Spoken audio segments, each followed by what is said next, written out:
huge to have a guy like that in this division. My name is Mateusz Gamrot from Poland. Every single fight, I will be better. Mateusz Gamrot!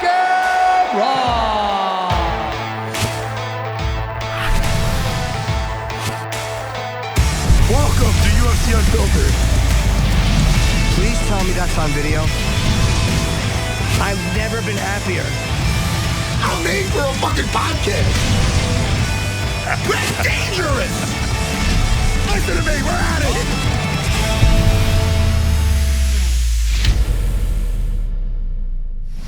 Welcome to UFC Unfiltered. Jimmy is out spreading love in jiu-jitsu. Not jiu-jitsu. I spread jiu-jitsu. He's training jiu-jitsu now. Spreading something. He's definitely spreading something. You know, whoever's with him, man, wrap that rascal. Anyway, you know what I say, wrap that rascal. Dean, Jimmy is gone. Dean Thomas is here. I gave that so much for the surprise. How are you, Thomas? I couldn't help it. Well, you know what it is, Matt? Is I have been looking forward to this ever since they asked me to do the show. Hey, Dean, what? Just the opening? No, not just kicking it with you, dummy. You go on Matt Serra BJJ, and you'll see what I was doing this morning.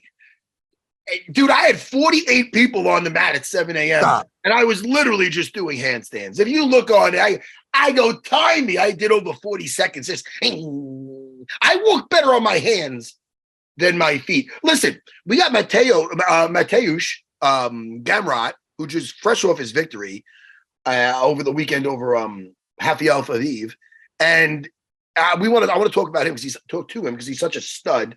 And then afterwards, we got my buddy Kristian Harloff, who Kristian basically he has a YouTube channel, and he makes a career basically talking about like the stuff that I like, geek shit, like the everything from Star Wars to the Marvel movies. He's like a movie critic, and I met him because I used to watch his geek podcast.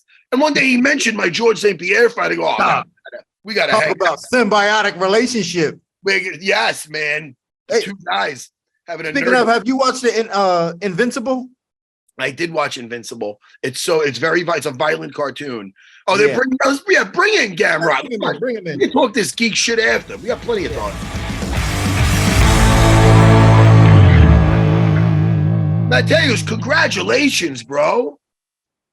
Thank you, sir. You know, because I accept that ending in the fight, you know. You were ready. You looked ready to go five. That first 5 minutes between you and Rafael was like, I was impressed by you being relentless, but I was also impressed by his cat-like reflexes trying to get away from you. But it seems like that could only go so far. So you were staying the course. And, you know, he blew his leg out. Now, when people say, like, it's unfortunate that this happens, I don't know, man. A win is a win. And he got that by trying to kick you. And like you said, you had your elbows up. I don't know. Do you feel like it's a little anticlimactic the way it ended? Or are you just happy to get the W? Yeah, like you said, thank you first, your recommendation, you know.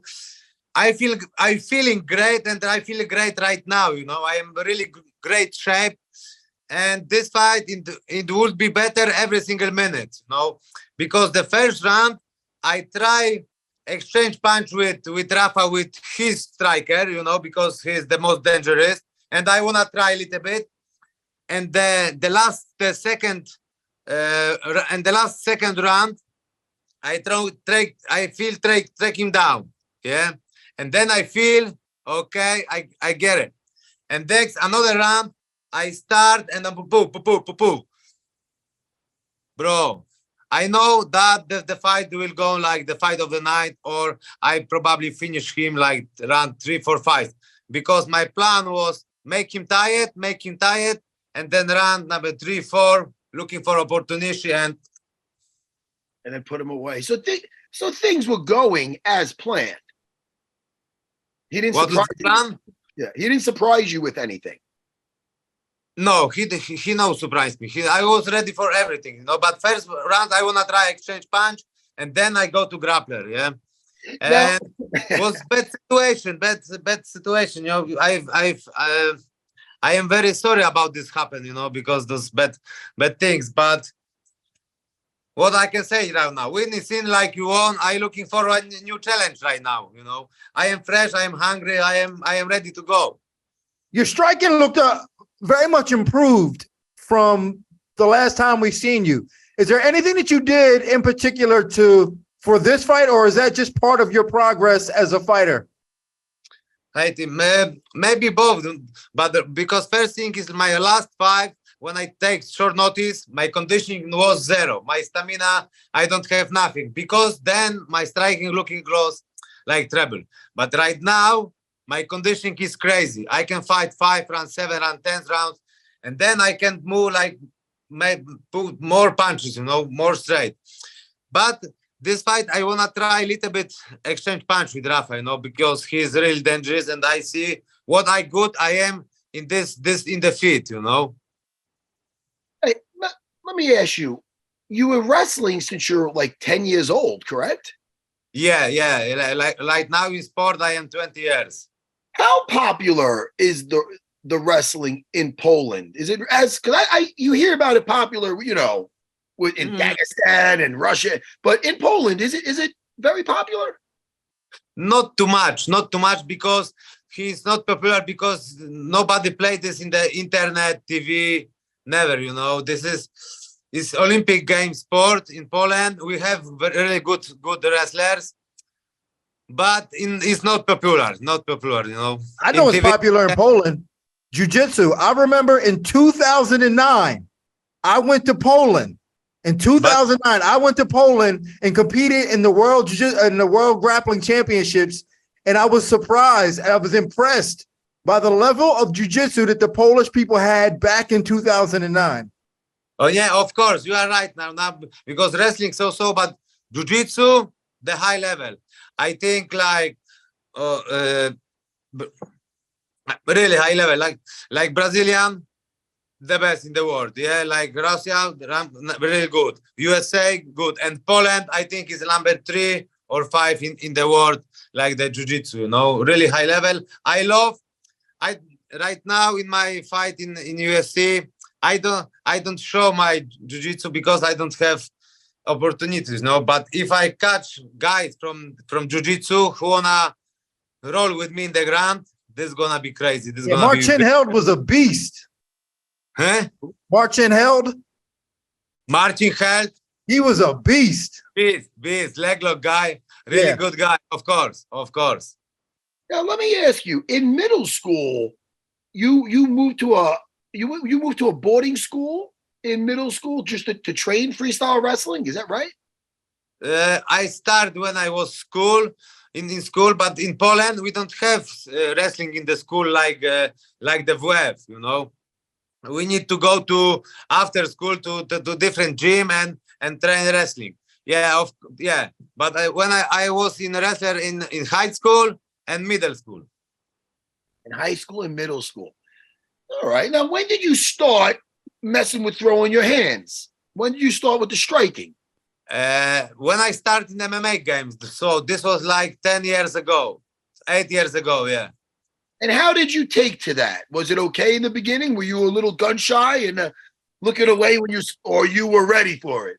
Of course, because wrestling is my DNA. I love wrestler, you know, all the time. And first moment was hard, like you say. It happened. Yeah. Happened, of I course. still do that.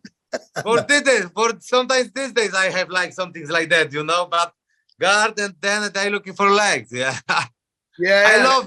I love fight, you know. This is my in my heart, you know. So you've always been a fighter. Excuse me, Dean. I'm sorry. You always been a fighter, even as a kid. Are your parents, your family, your friends, are they not surprised by your career path? No, I think so. No, yeah, I am all life fighters. Yeah, I was in great company because I have a lot of friends who train around me. And then we have like 5-6 guys who going together to the gym and we're growing every day, you know. Like the competition was every day in the gym. Who is the best in the gym? You know, okay, today me, today you, you know, and we trying growing every day. And this was great time for me. And of course, you know, couple fights in the street show me that I have character, you know, and I can go to the most interesting fights and winning. You know, you are in a unique position right now with not a lot of guys to fight because you called out Charles Oliveira. It doesn't make sense for you to fight a lot of other guys. But the only other guy, if Charles Oliveira doesn't want to fight you, the only other guy maybe would be somebody like Dustin Poirier. What's your relationship like with Dustin? Would you fight him if that opportunity came for you? I have good relationship with Dustin. We train together many times in American top teams, you know. We have good relationship, but this is not the decision for me, you know. I think Dustin looking different fights. I am in a different position, and this is not, you know, the decision for me. And we have one gym. I think this is not good fighting together. Or like you say, Charles Oliveira is great fighters. This guy don't afraid anyone, you know. The most dangerous guy in the jiu-jitsu. The most submission, yeah. I looking for guys like he. Yeah. You know what it is? Let me tell you, Mateusz. Dean Thomas used to work at American Top Team. So sometimes he likes to just stir some shit up. He likes to go there, take a nice big hot dump on the mats. Clean that shit up. Here you go, Dan. I'm sorry. He doesn't want to. I'm being immature. No, Dean has nothing but love for the American Top Team. There's nobody to fight their friends. What are you all of a sudden Dana White? You want Marab and Aljo just to jump in there? Calm down. Don't make the friends fight. There's enough people to fight Dean Thomas. Well, that's what I'm saying. There's not enough people to fight. There's not a lot of people that make sense for him to fight. Maybe you're right. Mateusz, maybe we have enough friends in this sport. I fought this guy. But I am ready. I can, if UFC needed backup to title fight, I am ready. I can go to Abu Dhabi 2 weeks, you know. Hey, Mateusz Gamrot, I know exactly what you're saying. You'll take the fight. But we don't want to broadcast that because the next day you see Dustin is going to be like, hey, buddy. Meanwhile, he knows that you'll take the fight. We're in this to get a gold belt around our waist, Gamrot, right? That's why we're in this. Of course. All right. I'm getting all excited for you. That's because I watched your fight right before this. I'm all amped up. Like I talk with you, because I see your emotion. Your emotion is 100 true, you know, and I like it because I'm feeling this. Thank you, beautiful. Thank you, sir. I used to fight in the cage too. I get so let me ask you, away from fighting, because our audience, they like to get to know the fighters. So you're living in Poland now? Yeah, yesterday I back to Poland. Yeah, yesterday. Now, what do we like to do as a hobby? We can't wrestle all day and night, you know. What do we like to do? Well, it could be anything, Mateusz. It could be a book, a video game, a series you're watching on Netflix with your wife or girlfriend, whatever. What do you? Yeah, of course. You are right. But I have 2 kids, daughter and son, and I have spent a lot of time in gym because I am 2 times in the day. You know, this is like 3-4 hours today. Then to back home, I need to nap, you know, because recovery is the most important to my life, you know. And so, and then I have like 1-2 hours, maybe 3, spend time with my kids. And then I have to, you know, show some things like, you know, I have been a good father for my kids, you know. But I like meditation, and maybe 2-3 years ago, I am interested in the physiology, you know, like the mental strength, and I like it. And the brief mental strength, you know, meditation. And then if you're doing everything in the day, like the stretching, meditation, breathe, spend time, you don't have time to nothing. Dean Thomas, that's why you have a lot of time, even though you have 8 jobs. Well, I was just about to say, he's a good father, man. He spends 3 hours a day with his kid. Like me, my kid went away to college months ago, and I didn't even know. No, That's I don't agree. I think The time, because before fight, I am in American top team like 6-8 weeks, and I didn't see my kids, you know. Oh, that's another thing. So when you do your camps, you do your camps in the US at American In Top Team? US, yeah, in US, yeah, in my second top American top team, and then my family left to Poland, and I coming to ATT. Now, how long is a camp? So how long are you away from your family? It depends. Right now, before Fiziev, I was 6 weeks. 6 weeks sparring, you know, strategy. You know, thank goodness that it's like Star Trek now, where you can watch, you could do this in Zoom. At least you could see your kids. Exactly. Imagine if we didn't have this and you were just on the phone. That'd be upsetting. 15 years ago, later, and 2 weeks waiting to answer. Yeah. Oh yeah, yeah, exactly. Mateusz is the dog, man. I remember Mateusz. I was at American Top Team one day, and you were sparring. And I always tell this story when I talk about you. You were sparring, and you got a cut on your head in the middle of the round. And you ran off to the side of the mat, and you taped your head during the round. You taped your head together, and then went back out. It was like, and finished the round and finished the rest of the day out. Of course, normal situation, like Polish mentality. Hey, listen. I had a kid that was going on the old. He's a little bit of a pretty boy. I'm not attacking him. He's a nice guy now. He's doing well. But he was sparring and he got punched. I don't even think he got cut. Headgear off, looking in the mirror. Do I need stitches? I go, dude. You know, no, you don't need stitches, but you need to be looking for a new profession. This ain't gonna work. This ain't it. This is not that. You're gonna get hit. This is not a good sign. Mateusz, listen, we are so impressed with your fight. I mean, you haven't been given an easy fight since you're in there. You fought murders in a row. You're taking everybody down. I cannot wait to see what's next for you. You know, I hope you get what you want. I think you and Charles Oliveira is a very intriguing fight. I just think that Charles Oliveira, obviously, he's fighting. Isn't he fighting next?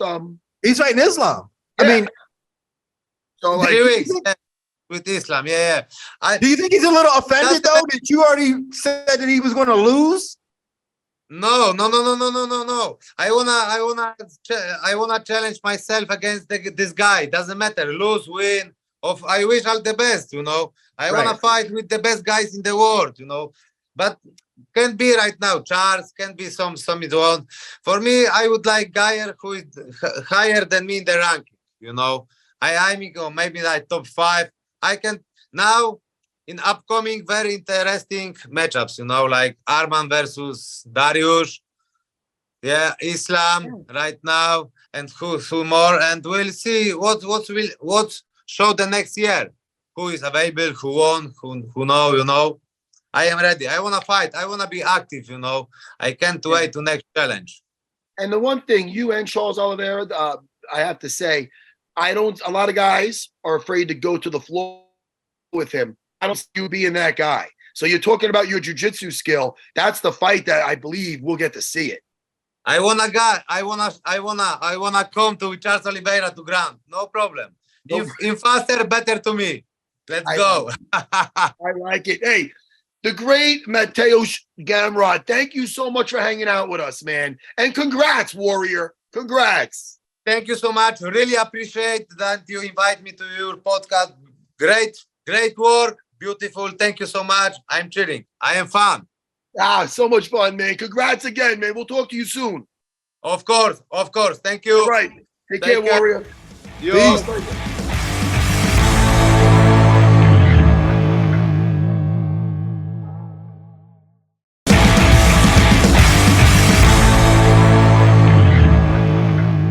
He's fun to watch. You know what I mean? Yeah, a lot of fun. It's a lot of fun. And man, he was in there with the champ. He was in there with how many rounds? Did he go 5 rounds or 3 rounds when he went with Islam? Mugshot. No, he didn't. He didn't fight Islam yet. He fought. Did they have a fight before? Yes or no? No, you know what I'm thinking of? Maybe Sharukian. You thinking Sharukian? I'm thinking of Sharukian. Yeah, That's what I'm thinking of. No, he hasn't fought, but he fought Sharukian. Right. And a lot of yes. He beat Sharukian. And he won a unanimous decision. Yeah. Right? Right. Then after he beat his only losses to Beneil. I can't say Sharukian like that though. I gotta go Sharukian. Sorry, buddy. Beneil and Gurao. All right, listen. Hey, soon we got my buddy Kristian Harloff coming on. And Dean Thomas, before he comes on, let's talk about you. How you been? Oh no, listen, I want to talk about some nerd stuff, man, because like I'm all into this nerd stuff. Are you really? And I knew, and that was part of the reason why I was so excited to talk to you today, because like I've been watching, like I'm trying to get my nerd on, man. I want some good direction. Well, we're gonna be straight up having nerdgasms in like 5 minutes when he's on. But right now, Dana White Contender Series season 7, why am I so 7 week 8? Danny Barlow contract knockout, very nice. That was which round was that? That was round, I believe, one in the first over a little bit over a minute. That was really nice. Mario Paisan. No, it's not Paisan. How do you pronounce that? Piazon. I think so. He got, why does that say DQ? He got DQ'd? Oh, was that the heavyweight fight? Yeah, that wasn't good. That wasn't a great fight. All the other fights were great, you know. Angel Pacheco and Danny Silva both got contracts. There was some Forrest Griffin, Stephen Bonner stuff going on. And also, you don't hear this a lot. Ernesta versus Carly with the women. Oh my goodness, both of them got contracts. And then Vinicius Oliveira got a contract. So congrats to everybody there. Okay? Yeah, they've just handing them things out, man. Oh, I'm reading here that Michael Bisping doesn't get the hate behind Ferguson and Pimblett. Well, listen, you know what's funny? I don't even have to read what he thinks about that, because I'll tell you what I think about it. Yeah, tell me what you think. I agree with Michael Bisping. Who's getting hate on that? If you want to see everybody saying that Tony's done, let's see. He's done? I don't know. I'm not saying he's done. I want to see let's put him versus a tough up-and-comer, Paddy Pimblett. Why not? Who's got a problem with that? I don't. I think that's fun. Listen. I look at that and I say fun if I see that on a card. All I'm saying is this. Everybody's writing Tony Ferguson off, but look what his losses have been to. Justin Gaethje, Michael Chandler, Bobby Green. Like, he's lost to only good guys. I think we talk about it because it's relative to what we used to see. Because he had 12 fights where he was unbeaten, and now he's 6 where he hasn't won. But they've been to all good guys. I actually think Tony Ferguson can win this fight. If he wins this, see, this is a lot. Listen, fighting is pressure now. Paddy Pimblett, listen, he can fight, he can scrap, but when guys have a personality on them, it almost, when people they're popular and they're new in the game, people are going to say, oh, they're being protected, or they got to get that. He shouldn't have got that decision. They get some hate. That comes with it, man, and that's a lot of pressure. But that comes with the attention. So this is going to be a test for. This is going to be a tough fight. I'm going to say mentally for Paddy, where now you're a guy that has a complete belief in himself and really nothing to lose, because he has everything to lose. But people are thinking he's already done. Now everybody's saying, or he's saying, that he's going to be the future champ. You got to be able to take out Tony Ferguson. You have to be able to take out Tony Ferguson at this stage of his game if you're ever going to be considered. No doubt. Who's coming off an ankle surgery? Who? Paddy Pimblett. Oh, Pimblett? Yeah. So this is his first fight back after the surgery, but he didn't look that great against Jared Gordon. I don't know if that was from an injury, but I think this is a perfect test for both guys. Maybe that was from Jared Gordon. maybe Jack Jordan was on his ass. You know what I mean? In his face. And he was on his ass, but he took the foot off the gas, Dean Thomas, in the third round. And that might you like Dean Thomas. You listen, it's not a racial thing. It's not a racial thing, Dean, but you bring that out of me. Yeah. Hey, Listen, I gotta tell you, Matt, I've been inspired by you recently because I've been teaching jujitsu, and I've been like, and I'm just like, it's just so much fun to be around like regular people teaching jujitsu. That's all I do. I spend more time with regular people than I do with the fighters. I have a few of the fighters that listen. I love my guys, and I'm with them when they need me. But as I get older, I like to just empower more regular people. Don't get me wrong. At my place tonight, we got my buddy, our buddy, your little brother. Who is it?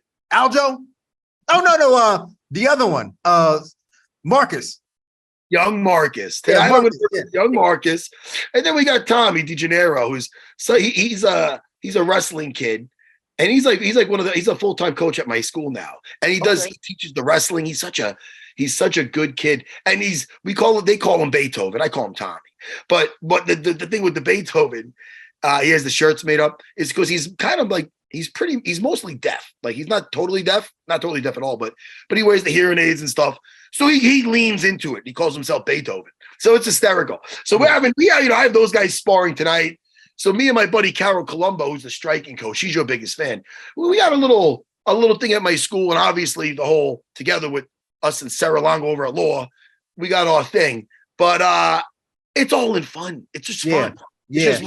I don't make it like, all right, it's not like eating vegetables. It's something I want to do. This morning, I did that 7 a.m. I'm going on tonight. I like Wednesdays because I go back. If I go back a little earlier, you got the adult classes going. But I usually get there between 6:30, 7, and then 7:30. Academy's already hopping. And by 7:30, I got my master's class. That's 40 and over. So that's fun. That's the one I want to be in. Dude, it's like picture Cocoon, but everybody's wearing gis. I'm only kidding. It's not that. It's not that. Yo, Kristian Harloff, my buddy, is in the waiting room. Get him in here right now. Wait till you meet Kristian. He makes a living off of talking about geeky shit. Talking about shit that I should be making. Well, basically, I make a living kind of like that too a little bit. I'm on here with you.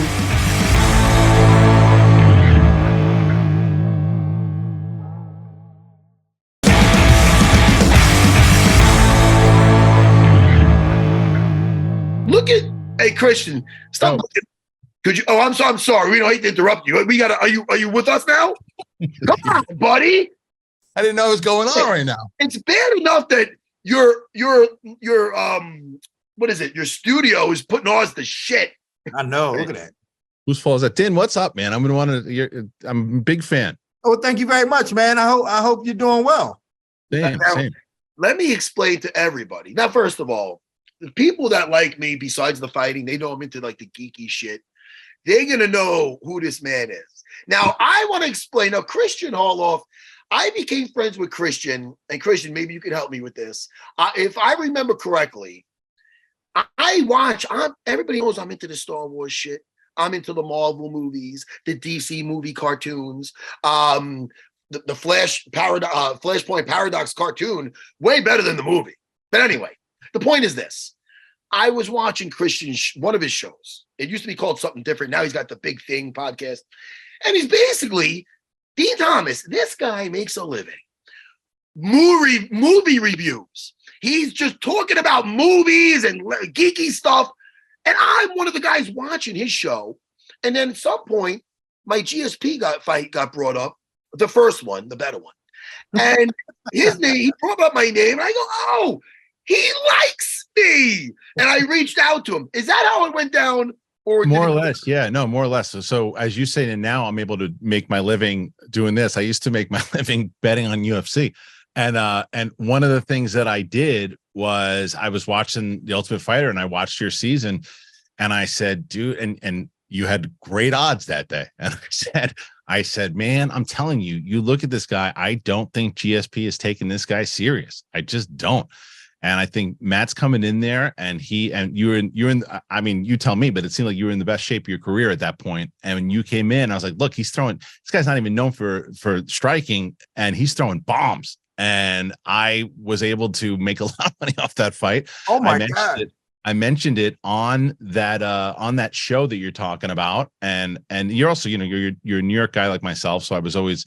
And I had a buddy of mine who had known, I guess, lived in the same area as you did, and he was a couple of years younger than you, but he had brought up when you won the title. He was talking about it, and I'd always kind of brought you up. So when I brought you up at that thing, I didn't even know, and then someone's like, "Dude, he mentioned you on the show we're on right now." So he mentioned you on, and I was like, "Oh, we got to listen to it." And then we just started kind of going back and forth, and we became buddies. Right, and I've been on his show a bunch. Yeah, and really quick, now we're gonna. Like on his show, Dean Thomas. Yeah, I'm because I'm a nerd too, man. Don't get it twisted. I love it. I don't know. Sometimes he tries to fit in with me, and I talk to him, and he's like, "Yeah, that time like with Captain Kirk." I go, "That's Star Trek, motherfucker. It's not even Star Wars." Dean Thomas, get your fucking nerd shit right. I'm working on it. That's why I'm here. I need help. I'm working on it. It was like that lady on the news, right? She's like, "Oh, I'm a big DC fan. Like you remember Spider-Man?" She's like, I would have booed her right off the freaking. Yeah, that's right. I was going to ask you now. Listen, I am enjoying Dean Thomas. Now you hold on to your fucking pocket protector with this. I have been enjoying the heck out of Ahsoka. I like Ahsoka. Now listen, I have to thank you, Kristian, because I could watch some like DC cartoon like animated movies that are like violent and it's more for adults. A lot of the stuff like the Clone Wars cartoons, the Rebels, it's a little too like cartoony, if I don't know, a little too kiddie. But not all of those episodes. Kristian put me down a path where I saw a lot of the Clone Wars. I saw a lot of the Rebels where a lot of it's very adult. There's like killing and the plot's interesting. Dean, Dean, I'm a simple man, but it's fun.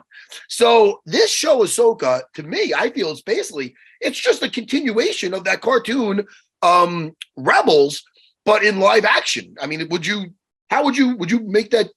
Yeah, 100%. I was also, it was what a lot of people who watched that show were excited about, but it was also kind of the fear, right? Like you get somebody who'd never seen it before going, well, I've never watched this show. I'm going to go in. I'm not going to know what the hell is going on. I think they've done a pretty good job of navigating around it and saying, okay, even though I've watched a few of the episodes and I can look at it and I know storylines, and I know those two characters, they've interacted before and I'm kind of emotionally attached to them.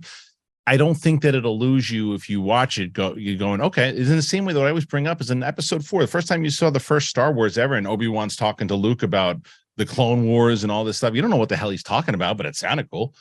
And I think it was the same type of thing, what they're doing here, because if Dave Filoni, who is really the last guy to work, people don't realize that he worked hand in hand with George Lucas on the Clone Wars. George Lucas was in that writer's room every day talking. He was going to work with him. It wasn't like, okay, yeah, use my stuff.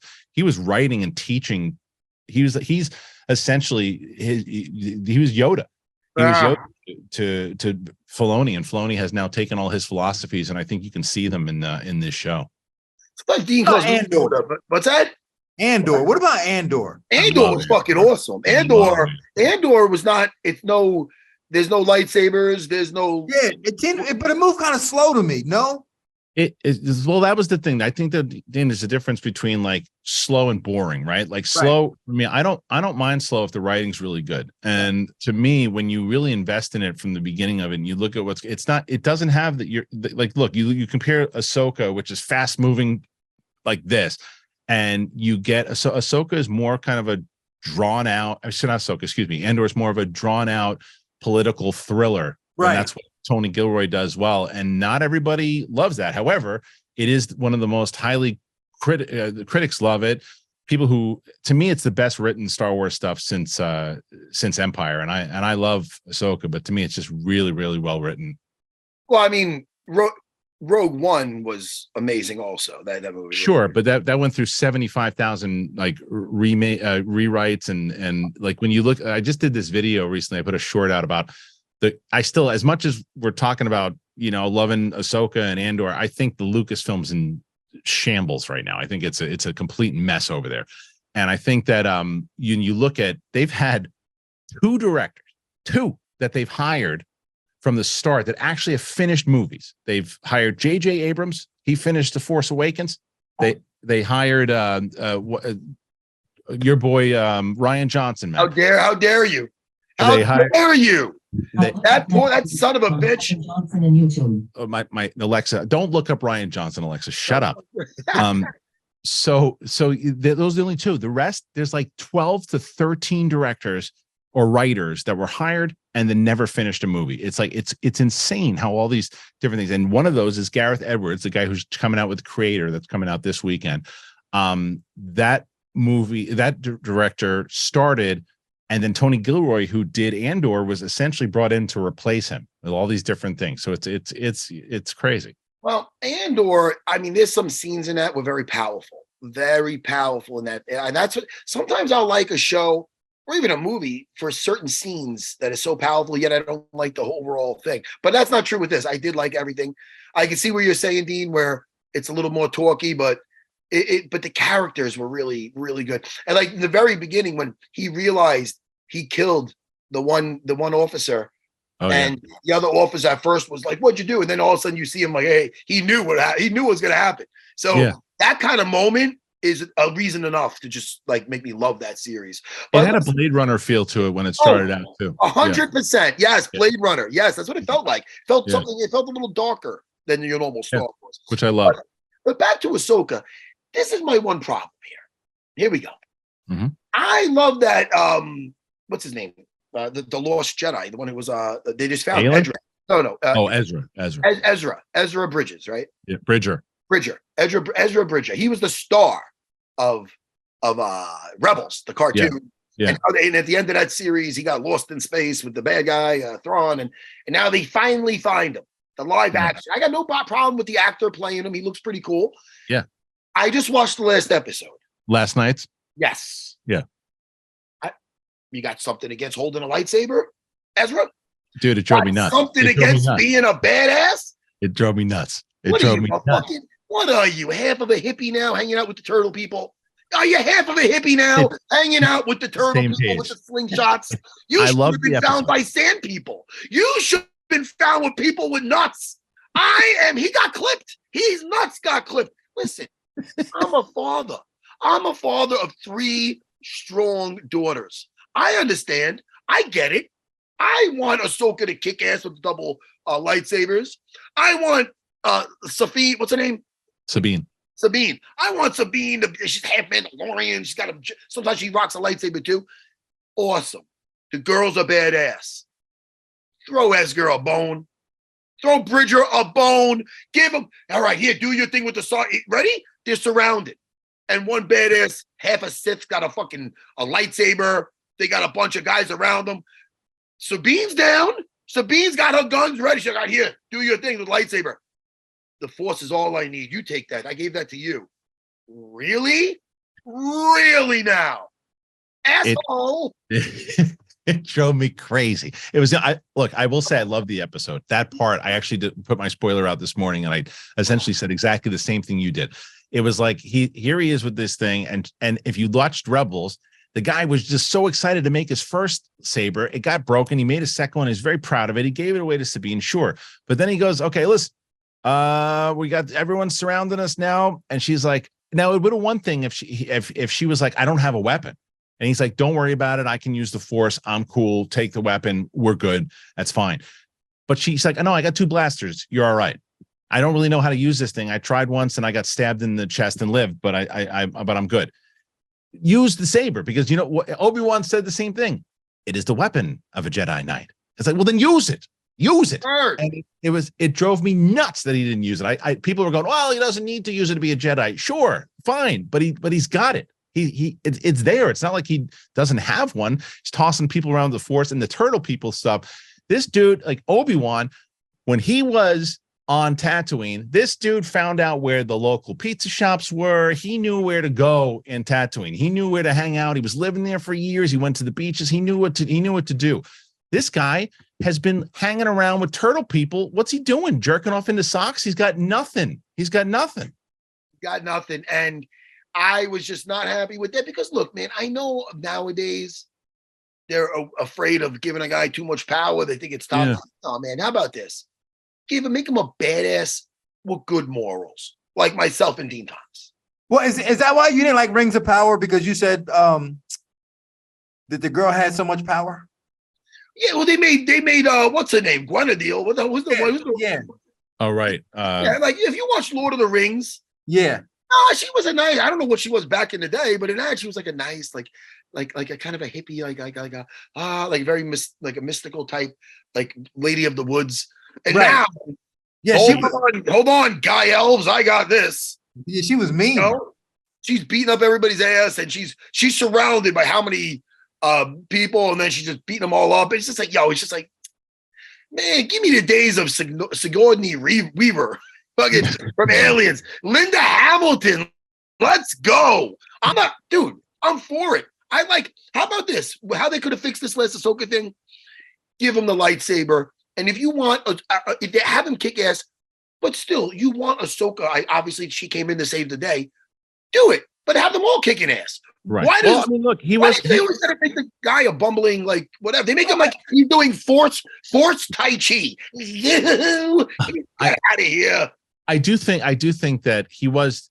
I just don't think it was necessary. But he was tossing people around, and even when Shin came to swipe him in the head with the saber, he ducked it and pretty much wasn't intimidated by her, and he was kicking ass. It was, to me, it was just the fact it was just not necessary. He should just picked up the saber. But either way, I did overall enjoy that episode, but I want to see how it's going to end. And then you got Elon Thrawn over there, calling the shots. Hey everyone, it's time for me to now make my decisions. I like what he's doing though. Who's playing him? Who's the actor that's playing him? Is that the guy is that Lars, the guy? Good. Lars Mikkelsen is his name. He's the brother of Mads Mikkelsen, who was just in Indiana Jones. His brother was in Indiana Jones and tons of other things, Doctor Strange and Mads. That's not the guy from. Wait, that Mads Mikkelsen. Yeah, I know who that guy is. Who's the guy from Polar? Which one's that? You kept telling me to watch that. I never watched it. How dare you? How dare you? I know. Come on, man. It's 2 hours of your life. That's a fun movie. That's a fun movie, Polar. Tell me about that one. Yeah. I keep bringing it up because it's fucking fun. Let me see. Mads Mikkelsen. No, but his brother is playing Thrawn. But Mads Mikkelsen. Mads Mikkelsen plays Polar. Yeah, he does. Shame on you. Then you know he's good. You know he's good, and you know I have good taste. You do. And speaking of which, Dune. How bummed were you that it got pushed? Listen to me. You know what I mean? When mood. What does mood have to do with it? You fight when the necessity arises, no matter the mood. Fucking Josh Brolin, Dune, the first one. My nipples are hard right now. That movie, that fucking movie. Dean Thomas, before you answer this, our friendship is at stake because I told you. Did you watch Dune? Hold on, wait a minute. I have a proposition actually. No, don't tell me the one with Sting. Not the one with Sting. Did you ever see Dune? The new one? I was gonna ask you, what would you watch first? Dune or John Wick 3?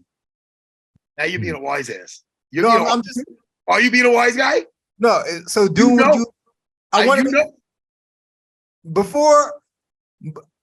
because I watched. I'll say it. I walked out of the movie. I walked out of the fucking movie. I did. That's right. This is why I walked out of that piece of shit. Video game? Was it too much like a video game for you? Well, beside them having like a fist sword fight with one hand, they have a gun, so they're fighting, and all of a sudden they'll shoot him in the middle of the fist fight. Weird. Weird. Some of the fight scenes. Okay, it got weird. They're literally having a kung fu match and with a pistol in hand, and every once in a while they'll shoot like every 5 seconds. They're like ding, ding, ding, bang. They dodge the bullet. All right, that alone is fucking horrendous. Yeah. All right, then, but let's talk about the last John Wick movie when there's this new hitman, which is this cool black guy. He's got a dog with him. He seems like a badass. I like him. He's a little silly. He got some one-liners.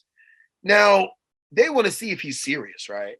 They want to see if he's serious. Right. So he meets up with do you see the movie? Yeah, I've seen it. All right, put your hand here.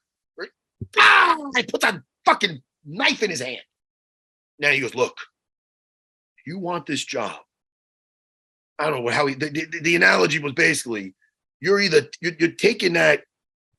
The choice was this: you either pull the knife out or you pull your hand out. So in other words, his hands like got the knife in there. Instead of pulling the knife out, he pulls it this way, so it cuts all the way through his hand. Now let me tell you, so that's what he did. He won the job, dude. What about the rest of his life? He will wipe his ass with this hand. I don't give it. So the next scene, so he rips it out. He gets the contract. The next scene, he's got what is it? Would you throw some fucking Neosporin on that thing? He's got it wrapped up in the next thing. He's like, okay, I'm following the target. Really, dude? Really? What are you chewing on some Vicodin right now? What the fuck? Where are we? But Where are we in this John Wick universe? They changed the tune of it, man. Like even Skoleski, the director, he was on Rogan and he talked about how, because Joe even asked him, he said to him, he goes, like this, it's changed significantly from the first one to the third. And the third one is almost like a superhero kind of comic book movie. And he said, yeah, that was intentional. Because because if you watch the first, I just did a rewatch of all three movies with my wife recently. First movie, it's like, yeah, there's always crazy stuff going on. But the first one's a little bit more like if he got hurt, he needed to go into the bathroom and stitch himself up like, Rambo style. And by the third one, he's fallen off 7-story buildings, landing on cars. And he's like, all right. So I think that the entire universe at that point is like it's like a superhero kind of comic book movie at that point. So if you were invested in the first one and like that tone, I could see where you get thrown off. But I had fun with the third one. I enjoyed it. But Dean, to answer your question, I would prefer I prefer Dune over that movie just because Dune is just so. Dune is what Star Wars was. One of the things that inspired George Lucas to make Star Wars was the Dune book. And you can see it. You can see all the themes of people. Some people who don't know that and didn't realize it was a book will see Dune and go, "Oh man, that's just them trying to be Star Wars." This came first, and so it's fantastic. The David Lynch one, I'm not a fan of, but I'm with Matt on Dune. To me, is one of the best movies made in a long time. I'm gonna watch it tonight. And Josh Brolin just could do no wrong. The guy can do no wrong. He's just so good, and I love seeing him. Because I don't know how this thing plays out. I wasn't a fan of I never read the books. Dean's like, you never read a book. Dean, stop it. Cut the shit. But listen, Dean does. But my thing is, I like to see that he survived. I'm not giving out any spoilers. I saw him in the trailer for the next one. And I love the way the director is the same director. What's his name? This is I always get say Inarritu. It's not Inarritu. It's French guy, I think. Yeah. Oh my God. He also did Blade Runner, the new Blade Runner, which was another movie underrated. I don't think did people talk about that new Blade Runner enough? Did you like it? I did like it. Yeah. Denis Villeneuve, by the way. But yes, he's fantastic. Prisoners and other things. He's a great director. And I was bummed that they pushed Dune to next year. Did you like the new Blade Runner? I mean, I thought it was really good. I thought it was emotional. Yeah. But hey, listen, what else do we got to talk about? Kristian, we want to plug some things from you. Yeah. Okay. Plug some shit, dude. Tell me about the big thing is your podcast, correct? It is. I was working for Colliders when you found me, and then I went on and I brought various movie trivia schmodown, which is like it was like the professional movie trivia league that we brought all over the country, and we were selling out places and then the pandemic happened. That was that. But during that time, I started my own channel, and I was like, I'm just going to go out and do my own thing, and I did, and I started my own podcast called The Big Thing, where we cover like one really big thing going on in pop culture, whatever it might be, and we cover 5 days a week. On Tuesdays, though, man, we're really going heavy into this UFO stuff, man. Really, you got into that. What are you, Dan Aykroyd? What's going on with that? I pay attention. I ask questions, Matt. I ask questions. That's the thing. So I've been doing that on Tuesdays. What's next? What's Wednesday? Ghost hunting, motherfucker? Not yet. We'll get into it. Wednesday's the Star Wars stuff, but Friday is the comic book movie stuff. Thursday was kind of bullshit. But the thing that I did want to talk to you guys about is the fact that as I mentioned in the beginning of this thing, for me, it was 93 was when I started watching UFC, obviously, like everyone else. And then 2005, when Ultimate Fighter really hit its stride. And that's when from like 2005 to like 2012, I was really into it. I saw Machito beat Rashad for the title. I was there live. I saw when you fought Hughes.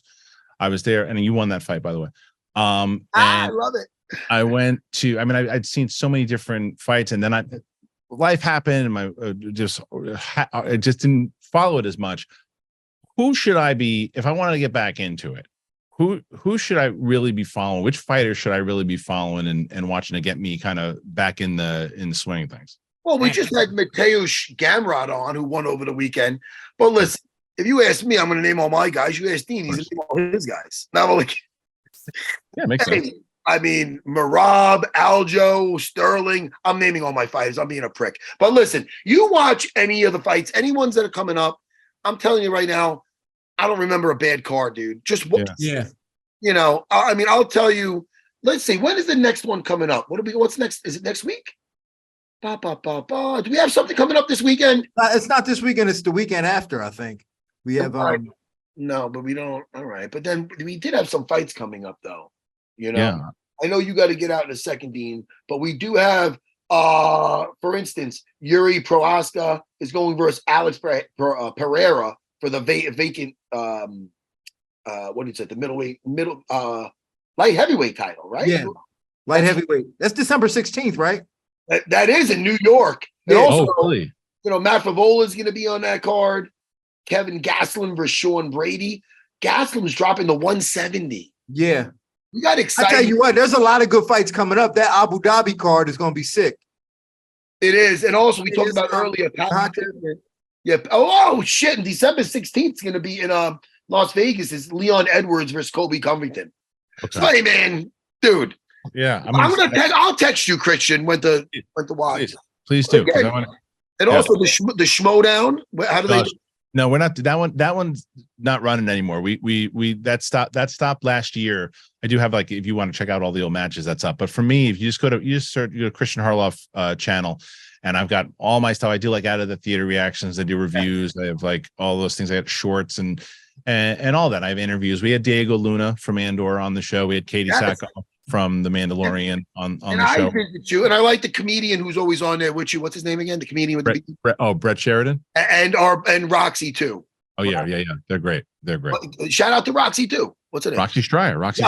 Of course. Roxy was my co-host on Collider Live. She's the best. Yeah. Hey, Kristian, thanks, dude. I'm going to catch up with you soon, and when we do, you're going to invite me on one of your Friday shows to talk geek shit. Maybe. I would love that. Yeah, of course. And Dean, it was a pleasure. Yeah, my pleasure, man. I hope to talk to you soon.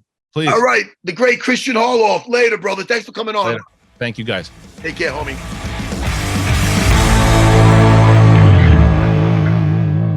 Dean, I know you got a hard out at 3. Do you have anything to plug, my friend? Well, I got a new show, man. What? Dude, another one. Go. What is it? But this one is called Fight Court. Oh, that sounds great. Yeah. That sounds fucking funny.